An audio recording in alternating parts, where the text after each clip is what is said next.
This lesson is on what are called compound inequalities. And a compound inequality consists of two distinct inequalities joined by the word and or the word or. And instead of trying to explain what that means, it's easier if I just show you by example. So let's move on. So write a compound inequality for the phrase and graph the solutions. So the first phrase we have here is all real numbers that are greater than -2 and less than 6. So you see we have two separate inequalities here. A number greater than -2 and that same number is less than 6. So to write this compound inequality, we're just going to simply write those two inequalities with the word and between them. So greater than -2, we would write x is greater than -2, and then we'd put the word and x is less than 6. So x less than 6. All right. Now, with an and inequality, you can write it in a simpler way. And the simpler way is to put the x in the middle, write your inequality symbols here, and put the greater value to the right and the lesser value to the left. And so this side says x is less than 6. That's this piece. And this side says x is greater than -2. So that's a simpler way to write an and inequality, an and compound inequality. So x is between 6 and -2. So graph this. So we'll create a number line, and I'll just put the numbers that are important on here. So I'll put 0, I'll put 6 over here, and I'll put -2 here. So I'm not going to write -1 or 1, 2, 3, 4, 5, but know that they are there. These inequality symbols don't have lines underneath them, so it's an open circle on both of them. X is less than 6, that's this way to the left. X is greater than -2, that's this way. So in other words, x is between 6 and -2. An and inequality, an and compound inequality will always graph like this, where you'll have two circles and you'll be shading in between them. So this is what an and compound inequality always looks like. Now these could be closed circles if these inequalities had lines under them, so just keep that in mind. So that's an and. So let's look at an or. So this one says all real numbers that are less than 0 or greater than or equal to 5. So let's do what we did in the last one. Let's take this first piece. All real numbers that are less than 0. So that's x less than 0. Or greater than or equal to 5. So x greater than or equal to 5. Now, we can't write an or inequality like this because an inequality written like this means and. So we would read this as and. So an or inequality we have to leave like this. So let's graph this. So I have 0, I'll put that in the middle, and 5 to the right. It's an open circle at 0, and this one has a closed circle at 5. X less than 0, that's this way. X greater than 5, that's this way. And that's your graph. And this is what an or compound inequality always looks like. You've got two circles. The right one is shaded to the right, and the left one is shaded to the left. So basically, you're excluding the numbers in between here. So x can't be any number from 0 to less than 5. So it can't be anything in here. It can be anything to the right of 5 or to the left of 0, including 5. So the solid circle says x could be 5. All right, so that's the difference between an and an or.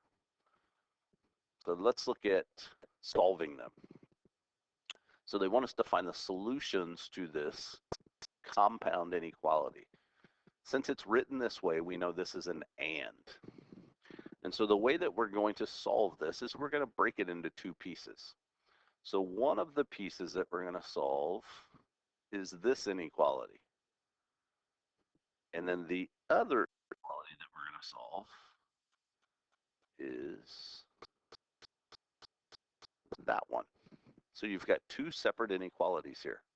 So let's look at this one I circled in blue first. So let's write that down. So I have this, -3 less than or equal to m minus 4. And let me write the other one down. The other one is m minus 4 is less than -1. So I'll come back to this one. This is just a one step. So I'm going to add 4 to both sides, plus 4. So those cancel out. -3 plus 4 is 1. So I have that. And then this one, add 4 to both sides. And I have m is less than 3. Now, since this was an and, I can write my answer as an and, meaning I can put the word and between these, or you can write it in the simplest, in the more simple way, which is to write it like this. So this is saying that m is less than 3 and greater than or equal to 1. And so if I was to graph that, put 0 here, 1 there, and 3 there. So I've got a closed circle at 1 and an open circle at 3. M is greater than 1, that's to the right, and less than 3, that's to the left. So this is our graph. And remember, an and always graphs like this. So you've got two circles, and you're shading in between the two circles. And or, you would be shading to the left on the left circle and to the right on the right circle. So let's look at an or. All right, so an or is already broken up for me. So I'm basically just going to solve this left inequality, and I'm going to solve this right inequality. So on the left, I have 3t plus 2 less than -7. So subtract 2 from both sides. 3t is less than -9. Divide both sides by 3. And I get t is less than -3. And then come over to the other side, and I have -4t plus 5 less than 1. Subtract 5 from both sides. -4t is less than -4. Divide both sides by 4. Sorry, divide both sides by -4. My fault. So it's multiplied by -4, divide by -4. And so t is less than 1.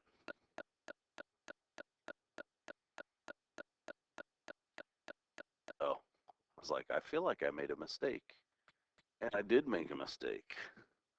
So the mistake I made is, remember, when you're solving inequalities, if the variable is being multiplied or divided by a negative number, you have to flip the inequality around.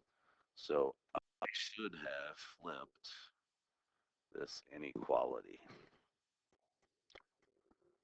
So that's the only difference in solving inequalities versus solving equations. So when you solve an inequality, if the variable is being multiplied or divided by a negative number, which it is right here, you have to flip the direction of the inequality symbol. And so my solution is that t is less than -3 or t is greater than 1. And so if I was to graph this, 0, -3, and 1, both of these open circles. T less than -3, that's to the left. T greater than 1, that's to the right. And again, an or will always graph like this. All right. So last piece here is a word problem. So to earn a B in your algebra course, you must achieve an unrounded test average between 84 and 86 inclusive. So if you think about, let's think about the graph here, right? I'm just going to put 84 and 86 on here. Inclusive means including those numbers. So that means an 86, what did I, 86 should have been 84, right? 84. So that means I'm going to use the solid circle because it's inclusive. And so between those, that would be this. So you can see that this is going to be an and compound inequality. Right? Whenever you shade in between, you're looking at an and. So I need to have a score that's greater than or equal to 84. And I need to have a score that's less than or equal to 86. And so the way that you find your average, so this is talking about an average. To find an average, you add up the scores and divide by how many scores there are. So the average is going to be 86 plus 85 plus 80 divided by 3. And I use that for both of these. 86 plus 85 plus 80 divided by 3.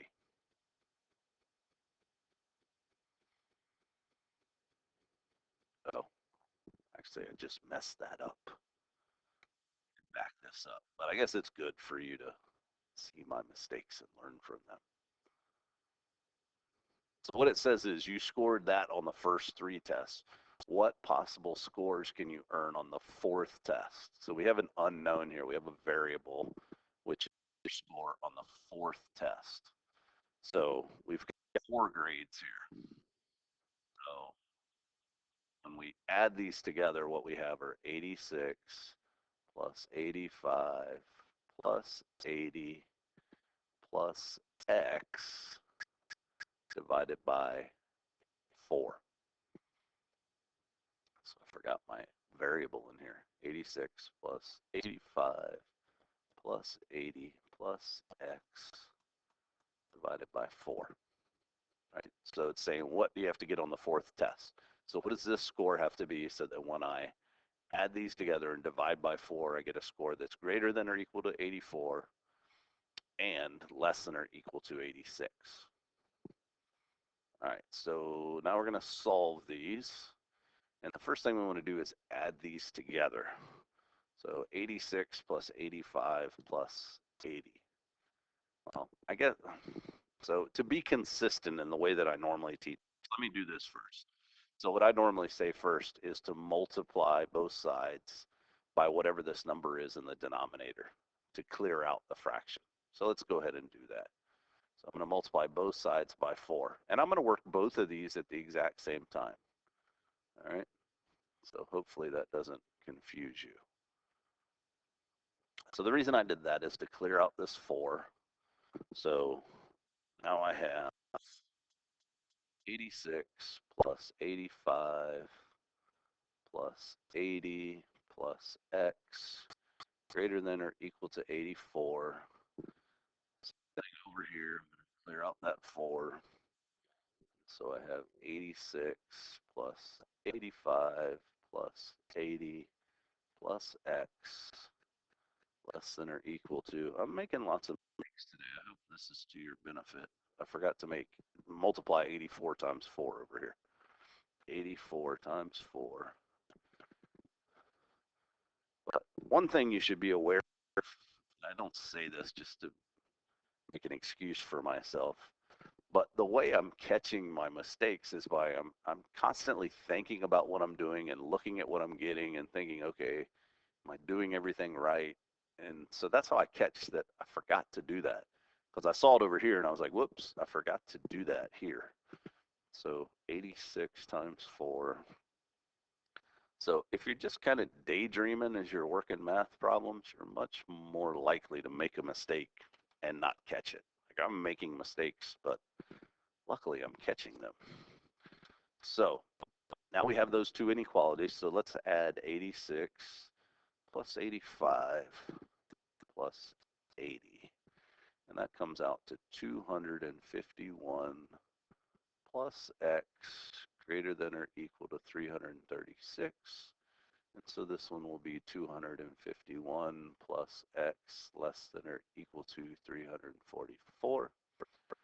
So subtract 251.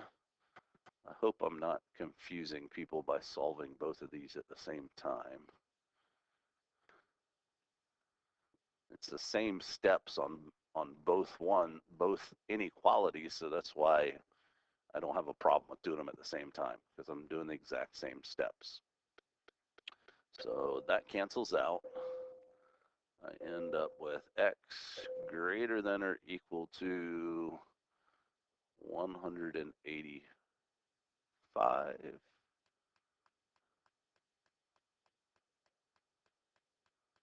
All right, so that doesn't make sense. So where did I mess up? 84 times 4, 240.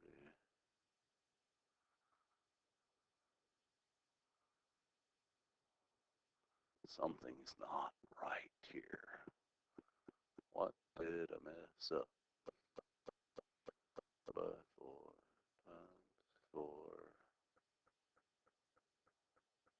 Oh, it's not 185, it's 80. Man, I am not on my game today. But again, I knew that answer didn't make sense. I knew that you didn't have 185 on the test. And over here, this would be 344 minus 251, 93.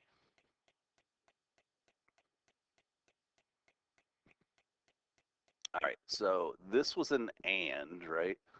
So I can write my answer in the simplified and form, which would be x is greater than or equal to 85 and less than or equal to 93.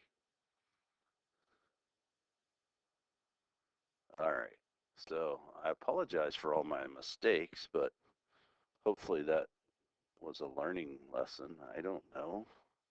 I could do this whole thing over, but I don't know. I'm just going to assume that you learned from my mistakes. So hopefully that was helpful to you. Hopefully my mistakes didn't confuse you. So back it up and watch it again, knowing that I made a mistake, and maybe then you'll understand and see where I actually made my mistakes. All right, so until next time.